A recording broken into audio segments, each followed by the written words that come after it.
எல்லாரோட ஏவிலையும் பாத்தீங்கன்னா பார்வதி தான் வராங்க. அவ்வளோ கண்டென்ட் வந்து இந்த சீசன் 9க்கு வந்து கொடுத்துட்டு போயிருக்காங்க. ரீஎன்ட்ரி அவங்களோட இருக்குமா. இன்னைக்கு சண்டே எபிசோட்ல என்னென்ன விஷயங்கள்லாம் கேட்க போறாங்க. சாட்டர்டே வந்து பாத்தீங்கன்னா ஆல்மோஸ்ட் வந்து மொக்கையா தான் போச்சு. சண்டே வந்து பாத்தீங்கன்னா ஆல்மோஸ்ட் நல்லா இருக்கும். நிறைய கொஸ்டின்ஸும் கேட்கிறாரு. அது மட்டும் இல்லாம சாண்ட்ரா எவிக்ஷன் அப்போ ஒரு விஷயம் நடந்துச்சு அப்படின்ற மாதிரி சொல்றாங்க. எல்லாத்தையுமே நம்ம ஃபுல்லாவே பார்த்தலாம். ஹாய் மக்களே, நான் உங்க ஷாம். நிறைய பேர் வீடியோ பாக்குறீங்க, லைக் பண்ணாம பாக்குறீங்க. லைக் பண்ணிட்டு பாத்தீங்க அப்படின்னா ரொம்ப சந்தோஷமா இருக்கும். ஹைப் இருக்கும், ஹைப்பை கூட தட்டி விடுங்க. அதாவது நம்ம யாருமே எதிர்பார்த்திருக்கவே மாட்டோம் அந்த ரெட் கார்டு விஷயம். அந்த ஹீட் ஆஃப் த மூமெண்ட்ல பண்ணேன் அப்படின்ற மாதிரி நம்ம எதிர்பார்க்கவே இல்லை. கார் டாஸ்க வச்சாங்க, எட்டி உதச்சாங்க. பாத்தீங்கன்னா அடுத்த நாள் வந்து ரெட் கார்டு வாங்கிட்டு போயிட்டாங்க. நம்ம எதிர்பார்க்கவே இல்லை. அப்படி இருந்து எடுத்து இருந்தாங்க ஒரு வீட்டுல அவங்களை பாராட்டுவாங்கன்னு சொல்லிட்டு அனுப்பிச்சு விட்டு போயிட்டாரு. ஆனா போறப்ப கூட பாத்தீங்கன்னா ஒரு ஆட்டிடியூடோட தான் வந்து பார்வதி போனாங்க. கமருதீன் வந்து ஃபீல் பண்ணிட்டு காலில் விழுந்துட்டு அழுதுட்டு அந்த மாதிரிதான் போனாரு. கானாவினத்தோட ஏவியை பார்க்கும்போதே பாத்தீங்கன்னா பார்வதி இது அவ்வளவு இருக்காங்க. அதுக்கப்புறம் கமருதீனோட ஃப்ரேம் மட்டும் தனியா தெரியுது துண்டாவே. அப்படி இருக்கும்போது நீங்களே வந்து இவங்க நம்மளை பிடிக்கல, இவங்களுக்கு நம்ம சப்போர்ட் பண்றாங்கலாம் தாண்டி வச்சுட்டு பார்வதி அவங்க இருந்தப்ப, கமருதீன் இருந்தப்ப பாருங்களேன், வாரம் அவங்க தான் கண்டென்ட் அடிச்சுப்பாங்க, சேர்ந்துப்பாங்க, என்னமோ ஒண்ணு பண்ணிக்கிட்டே இருப்பேன். 18% என்னமோ கரும, வாட் எவர் இட் இஸ், என்னமோ ஷோக்காக நான் பண்ணிக்கிட்டே இருப்பேன்னு சொல்லிட்டு ப்ரொவோக் பண்றது, அந்த மாதிரி ஷோக்காக மிகப்பெரிய ஒரு கண்டென்ட் கொடுத்துட்டு இருந்தாங்க. அவங்க போன பிறகு ரெட் கார்டு கொடுத்தனே வேற லெவல்ல ஹைப் ஆச்சு, டிஆர்பி ஆச்சு. ஆனா அவங்க போன பிறகு வந்து பாத்தீங்கன்னா ஒண்ணுமே இல்லை அப்படின்னு தான் சொல்லணும். என்னை பொறுத்த அளவுக்கு இந்த வாரம் நடந்தது. போன வாரம் தான் அவங்க வந்து ரெட் கார்டு வாங்கிட்டு வெளில போனாங்க. யோசிச்சு பாருங்க, ஏதாச்சும் அதுக்கப்புறம் மாறுதல் இருக்கா? அதே மாதிரிதான் ஷோ போயிட்டு இருக்கு, அதே குப்பையா தான் இருக்கு. இந்த சீசனே ஆல்மோஸ்ட் வந்து முடிஞ்சு போச்சு. அதுக்கப்புறம் கானா வினோத் வந்து பொட்டி எடுத்த பிறகு ஓரளவு ஹைப் கிரியேட் ஆச்சு அப்படின்னே சொல்லலாம். அவங்களோட ரீஎன்ட்ரி இருக்குமா அப்படின்னு கேட்டா, என்னை பொறுத்தளவு இவங்க ஏவி இப்போ வந்து ட்விட்டர்ல வந்து ஒரு ட்ரெண்டிங்கா போயிட்டு இருக்கு, ரிவோக் ரெட் கார்டு அப்படின்னு சொல்லிட்டு, ரெட் கார்டை திரும்ப பெறுக அப்படின்னு சொல்லிட்டு ஒரு விஷயம் போயிட்டு இருக்கு. இதெல்லாம் பார்வதியோட ஃபேன்ஸா இருக்கட்டும், கமருதீனோட ஃபேன்ஸா இருக்கட்டும், அவங்க பண்றாங்கன்னே வச்சுப்போம். இருந்தாலுமே மேபி ரெட் கார்டை வந்து திரும்பி எல்லாம் இது பண்றதுக்கான வாய்ப்பு இல்லை. மீண்டும் அவங்களுக்கு ஒரு சான்ஸ் கிடைக்குமா, அதாவது மீண்டும் அவங்கள இது பண்றது. ஏன்னா அவங்களுக்கு சேலரி கிடைக்காதுங்கிறாங்க.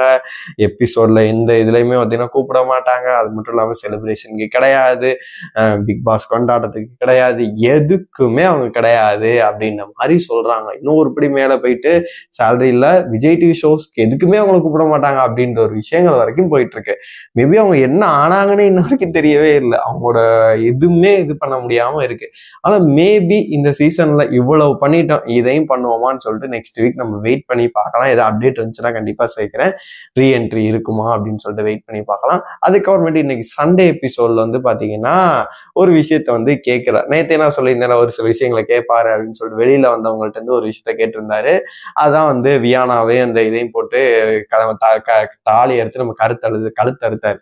இன்னைக்கு என்ன விஷயங்கள் கேட்கிறாரு அப்படின்னா, வெளியில இருந்து உள்ள வந்தாங்களே, இவங்க வராமலே இருந்திருக்கலாம், இல்லாம இருந்தா எப்படி இருக்கும் அப்படின்ற ஒரு விஷயத்த வந்து கேட்கிறாரு.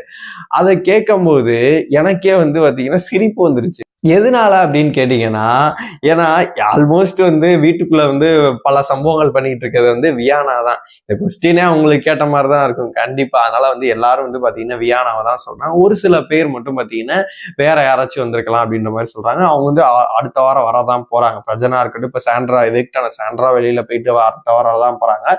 அதுக்கப்புறமேட்டு நம்ம பார்க்கும்போது இந்த கொஸ்டின்ஸ் எல்லாம் கேட்டு முடிச்ச பிறகு பாத்தீங்கன்னா சாண்ட்ராவோட எவிக்ஷன் வந்து நடக்குது. சாண்ட்ராவோட எவிக்ஷன் தான் வந்து பாத்தீங்கன்னா உண்மையிலே வந்து இந்த சீசனோட கடைசி எவிக்ஷனா பார்க்கப்படுது. இவ்வளவு தூரம் நீ வந்துட்டியாமா அப்படின்ற மாதிரி நம்மளுக்குமே வந்து ஆச்சரியமாவே இருக்கு. அது போன வாரம் நடந்த இன்சிடென்ட்டுக்காக தான். மேபி போன வாரம் நீங்களே யோசிச்சு பாருங்களேன், ரெட் கார்ட் மட்டும் கொடுக்காம அந்த கார்ல இருந்து அவங்க தள்ளி விடாம இருந்திருந்தாங்க அப்படின்னா மேபி அவங்க கூட எவிக்ட் ஆயிருந்திருக்கலாம். போன வாரம் வந்து சுபிக்ஷா வெளியில போய் சுபிக்ஷா இன்டர்வியூல அதுதான் சொல்றாங்க. அதாவது வந்து மேபி நான் எவிக்டா இருக்குல்ல, அந்த ஒரு மூவ்மெண்ட் நடந்துச்சுல, அதுக்காக தான் வந்து சாண்ட்ரா வந்து காப்பாற்றப்பட்டாங்க. இல்லைன்னா நான் வந்து எவிக்ட் ஆயிருந்திருக்க மாட்டேன், சாண்ட்ரா தான் எவிக்ட் ஆயிருக்கணுங்கிற.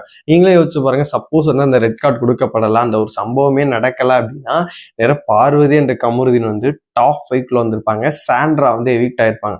அப்படியே தலைகீழா மாறி இருந்திருக்கும். சப்போஸ் வந்து கானா வினோத் வந்து பாத்தீங்கன்னா பொட்டி எடுக்காம இருந்திருந்தால், ஒருவேளை இப்ப வந்து கமருதீன் பார்த்து உள்ள இருந்திருந்தாங்க அப்படின்னா அவங்க கண்டிப்பா பிரெயின் வாஷ் பண்ணி எடுக்க விடாம பண்ணியிருப்பாங்க. சப்போஸ் அவர் எடுத்திருந்தாலுமே கூட பாத்தீங்கன்னா கண்டிப்பா வந்து திவ்யாவோ யாரோ ஒருத்தர் டைட்டில் வின் பண்ணியிருப்பாங்க. மேபி கமருதீன் அண்ட் பார்வதி தான் வந்து பாத்தீங்கன்னா திவ்யாக்கு அடுத்த பொசிஷன்ல இருந்தாங்க. பார்வதி வந்து அந்த கை தூக்குற வரைக்கும் போயிருக்கலாம். எல்லாத்தையும் உதறி தள்ளிட்டு வெண்ண திரண்டு வர நேரத்துல வந்து ரெட் கார்டு வாங்கிட்டு 2 பேருமே போயிட்டாங்க அப்படின்னு தான் சொல்லணும். அதனால வந்து சொல்றதுக்கு ஒன்றும் கிடையாது. பாவம் போயிட்டாங்க, முடிஞ்சு போச்சு. இருந்தாலுமே அவங்களோட ரீஎன்ட்ரிக்காக தான் வந்து பாத்தீங்கன்னா எல்லாருமே வெயிட் பண்ணிட்டு இருக்காங்க. வராங்களா இல்லையா அப்படின்னு சொல்லிட்டு நம்ம பொறுத்திருந்து பார்ப்போம். அப்புறமேட்டு சாண்ட்ராவோட எவிக்ஷன், இது வந்து பாத்தீங்கன்னா ஆல்மோஸ்ட் வந்து இப்போ வந்து சேவ் பண்ணணும் அப்படின்னா வந்து 7-8 பேர் 10 பேர் இருந்தாங்க அப்படின்னா ஒரு 4-5 பேர் சேவ் பண்ணிட்டு ஒரு சில பேர் வந்து பாத்தீங்கன்னா ஹாட் சீட்ல வந்து உட்கார வைப்பாங்க. உட்கார வச்சுட்டு அதுக்கப்புறமேட்டு வந்து எவிக்ஷன் வந்து பண்ணுவாங்க. இப்ப இருக்கிறதே வந்து பாத்தீங்கன்னா 4 பேர் தான். ஆல்மோஸ்ட் வந்து டிடிஎஃப் வாங்கிட்டாங்க. அதோட அடுத்த வாரம் போயிடுவாங்க. அதனால மிச்சம் இருக்கிறது வந்து Sabari and Vikram and Sandra, அப்புறமேட்டு திவ்யா. திவ்யா வந்து பாத்தீங்கன்னா காப்பாற்றப்படுறாங்க. அதே மாதிரி வந்து பாத்தீங்கன்னா சபரி அவர்களுமே காப்பாற்றப்படுறாங்க. கடைசியா வந்து இருக்கிறது வந்து நம்ம சாண்ட்ராவும் விக்ரம் அவர்களுமே 2 பேருமே வச்சிருக்காங்க. 2 பேருமே வச்சுட்டு எல்லாத்துலயும் வந்து கொஸ்டின்ஸ் அந்த மாதிரிலாம் கேட்குறாங்க.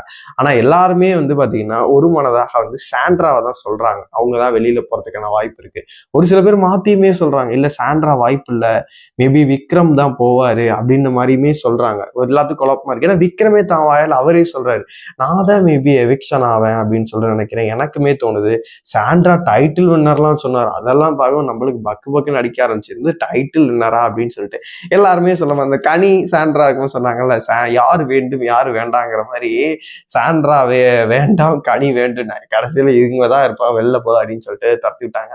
அவங்க வந்து பாத்தீங்கன்னா ஆல்மோஸ்ட் வந்து இப்ப ரம்யாவா இருக்கட்டும், இவங்கெல்லாம் வழிதான் அனுப்பி வைக்கிறாங்க. ரம்யா அண்ட் வியானா போறப்பயாச்சும் பேசி, சரி இவ்வளவுதான் பிரச்சனை பண்ண, இப்பயாச்சும் நல்லா வச்சு வழி அனுப்பிச்சு வைப்போமே அப்படின்னு சொல்லிட்டு தான் வழி அனுப்பிச்சு வைக்கிறாங்க. போனவங்க வந்து பாத்தீங்கன்னா அப்படியே போயிட்டாங்க. ஆனா மண்டே அண்ட் டியூஸ்டே வந்து பாத்தீங்கன்னா கண்டிப்பா அவங்க திரும்பி வருவாங்க, வரப்போறாங்க, பிரஜனோட வரப்போறாங்க. வந்துட்டு கண்டிப்பா வீட்டுக்குள்ள வந்து வெளியில் நிறைய விஷயங்கள் பார்த்துட்டு கண்டிப்பா வந்து கேட்பாங்க. இவங்க கேட்கறாங்களோ இல்லையோ பிரஜன் ஆல்மோஸ்ட் பார்த்துட்டு தான் இருப்பாரு. அதை வந்து கண்டிப்பா வீட்டுக்குள்ள வந்து அட்ரஸ் பண்ணதான் போறாரு. ஏன்னா பிரஜன் தனியா இன்டர்வியூ கொடுத்தப்பையும் கலையரசனோட இன்டர்வியூ கொடுத்தப்ப கலையரசன் வந்து சப்போர்ட் பண்ணி தான் பேசினார். ஆனா கலை வீட்டுக்குள்ள வந்தாலும் பாத்தீங்கன்னா கண்டிப்பாவே வந்து நிறைய விஷயங்கள் வந்து வீட்டுக்குள்ள வந்து அவருமே பேசுவாரு, அட்ரஸ் பண்ணணும்னு நினைக்கிறோம். ஆனா அவங்க பண்ணுவாங்களான்னு சொல்லிட்டு நம்மளுக்கு சத்தியமா தெரியவே இல்லை. பொறுத்திருந்து பார்ப்போம். நீங்க சொல்லுங்க, இந்த வாரம் வந்து கடைசி வாரத்துல சாண்ட்ரா அவர்கள் எவிக்ஷன் ஆயிருக்காங்க. அது மட்டும் இல்லாம நெக்ஸ்ட் வீக் வந்து பார்வதி அண்ட் கமருதீன் ரீஎன்ட்ரி இருக்குமா?